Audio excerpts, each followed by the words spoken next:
Hello students, आज करेंगे class 7th की हिंदी की बुक का चैप्टर 10 शिक्षक से राष्ट्रपति।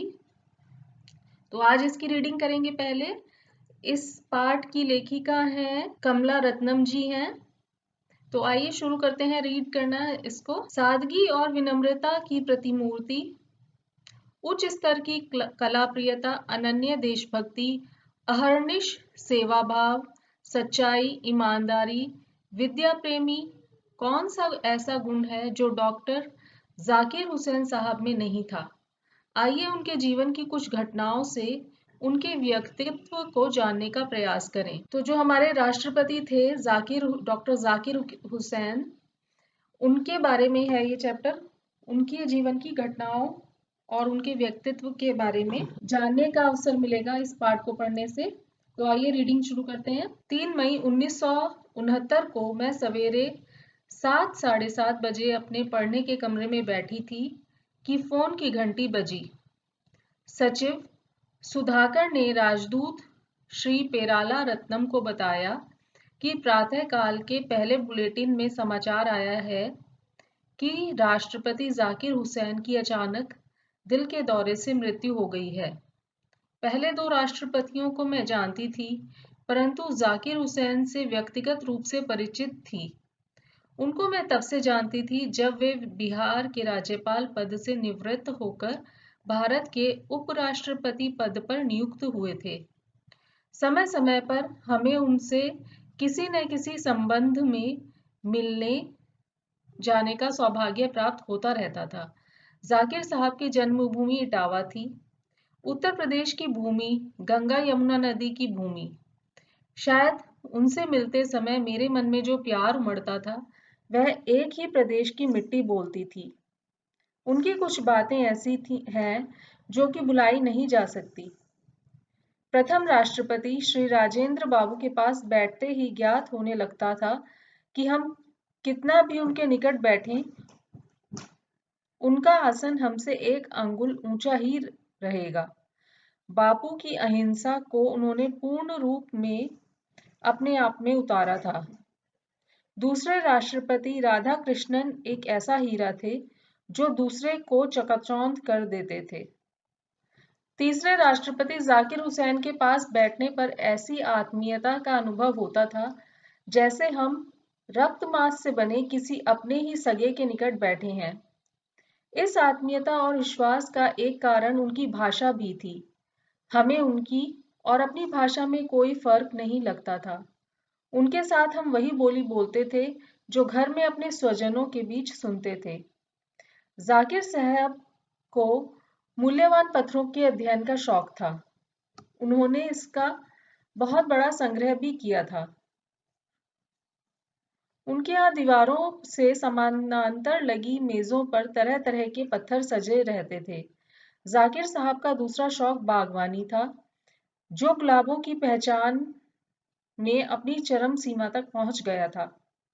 गुलाब से संबंध नेहरू जी का भी था, परंतु उनका गुलाब उन्हें कोई और लाकर देता था। कोई उन्हें स्वयं गुलाब ही समझता था, परंतु जाकिर साहब खुद गुलाब खिलाते थे और उसके खिल जाने पर दूर से बैठकर उस महिमा को देखते थे। फूलों की क्यारियों में उनकी महक में डूबे जाकिर साहब जब सुबह घूमते तो हर ओस की बूंद में उनकी आत्मा चमकती। हर हवा के झोंके में उनकी रूह पंखड़ियों से बात करती नजर आती। विदेश जाते समय उन्हें जो भी निजी भत्ता मिलता था, उससे वे नए पौधों के बीज और खूबसूरत पत्थर खरीद लेते थे। बगीचे के एक एक गुलाब की हर पंखुड़ी को वे अलग अलग पहचानते थे और बच्चे की तरह उनकी देखभाल करते थे। उनके गुलाबों की रखवाली करने वाला एक माली मर गया तो अपनी बेगम से उसके बारे में बातें करते हुए वे रो ही पड़े थे। जाकिर साहब ने हिंदी सीखने के लिए अपने सामने गांधी जी का आदर्श रखा था।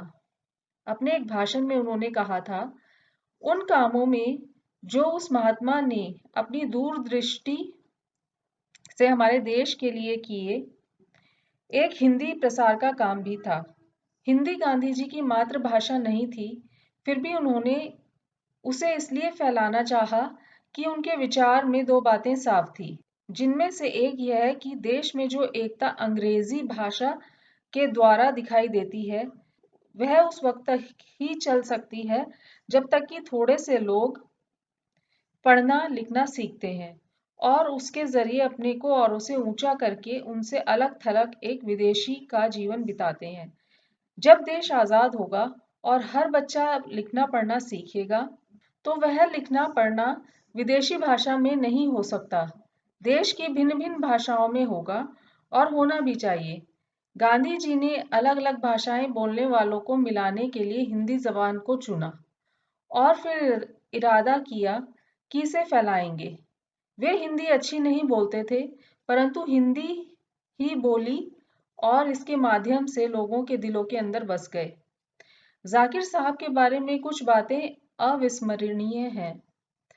13 मई 1967 को राष्ट्रपति का पद संभालते हुए उन्होंने कहा था, सारा भारत मेरा घर है।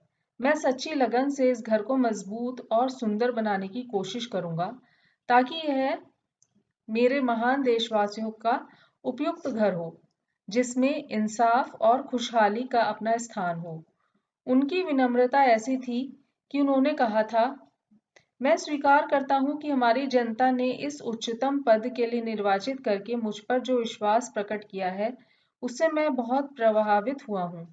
यह भावना इस वजह से और भी प्रबल हो जाती है कि भारत के महान सपूत डॉक्टर राधाकृष्णन के बाद मुझसे इस पद को संभालने के लिए कहा गया। मैं उनके कदमों पर चलने की कोशिश करूंगा, लेकिन उनकी बराबरी कैसे कर सकूंगा। एक और घटना याद आती है।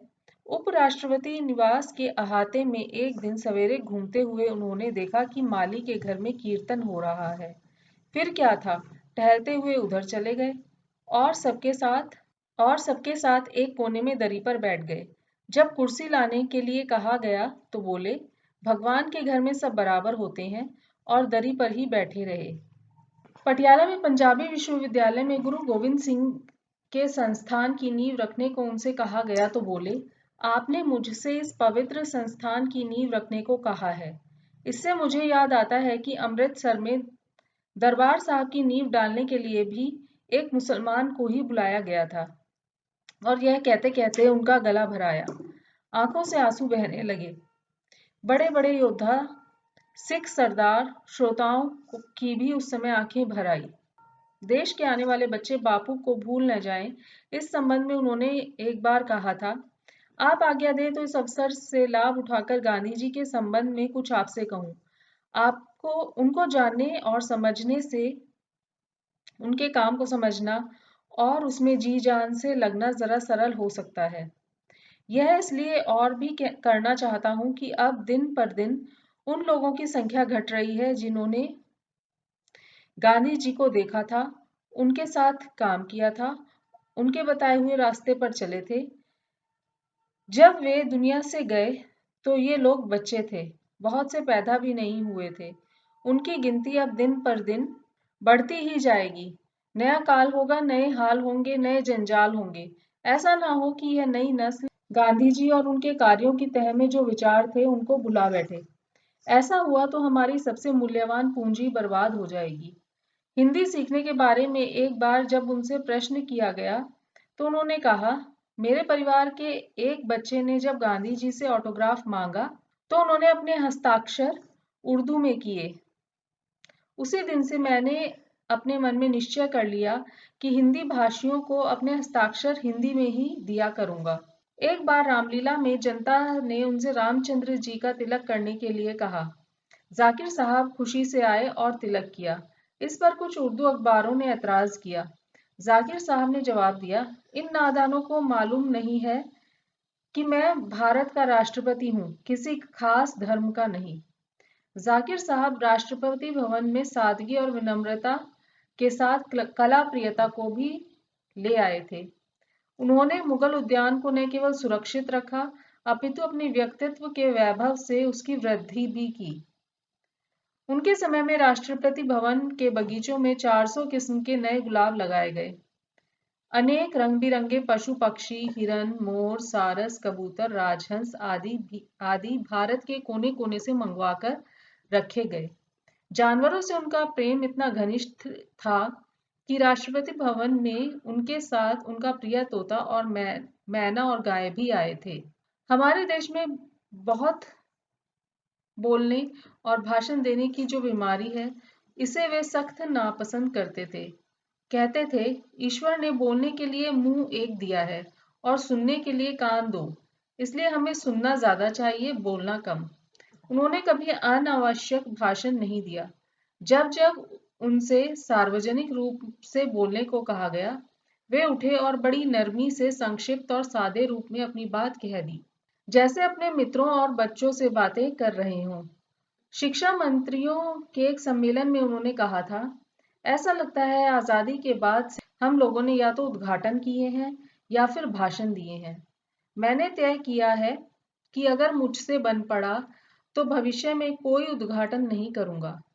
मैं जानता हूं कि आप लोग मुझे छोड़ेंगे नहीं। मुझे तो यह भी डर है कि आप लोग उद्घाटन कला पर भी कोई सम्मेलन न कर बैठें और उसका उद्घाटन करने को भी मुझसे कहें। बुद्ध जयंती उद्घाटन में एक बार वन महोत्सव पर उन्होंने कहा था, पेड़ की सबसे बड़ी विशेषता यही है कि वह चुपचाप खड़ा रहता है और सबको फल और छाया देता है। भारत को आज चुप रहने वाले नेताओं की जरूरत है। भारतीय संस्कृति की इस अनूठी हस्ती के धरती से उठ जाने पर सैकड़ों श्रद्धांजलियां प्रस्तुत की गईं। उन सब में आकाशवाणी पर भाई जयदेव सिंह की आंखों देखी श्रद्धांजलि अत्यंत मर्मस्पर्शी थी। जाकिर साहब का जनाजा जब अपने अंतिम विश्राम स्थल जामिया पहुंचने के लिए कवि रहीम की कब्र के नजदीक पहुंचा, तो उद्घोषक को अब्दुल रहीम खानखाना की ये पंक्तियां याद आ गई। जो रहीम मन हाथ है, मनुआ कहु कित जाही, जल में ज्यों छाया परी, काया भीजत नाही। धरती माँ ने अंत में जाकिर साहब के लिए अपनी गोद खोल दी। जाकिर साहब अपने उन समस्त प्यारे पौधों की खाद बन गए जिनको रोपने और सजाने संवारने में उन्होंने अपना सारा जीवन लगाया था। तो ये था पाठ शिक्षक से राष्ट्रपति। वीडियो कैसा लगा? अगर अच्छा लगा हो तो लाइक कीजिए, वीडियो को शेयर कीजिए। चैनल पर नए आए हो तो चैनल को सब्सक्राइब कीजिए और आपका दिन शुभ हो। एक बार लेसन को अपने आप पढ़ने की जरूर ट्राई कीजिएगा, क्लियरली पढ़ने की कोशिश जरूर कीजिएगा। काफी आसान पाठ था।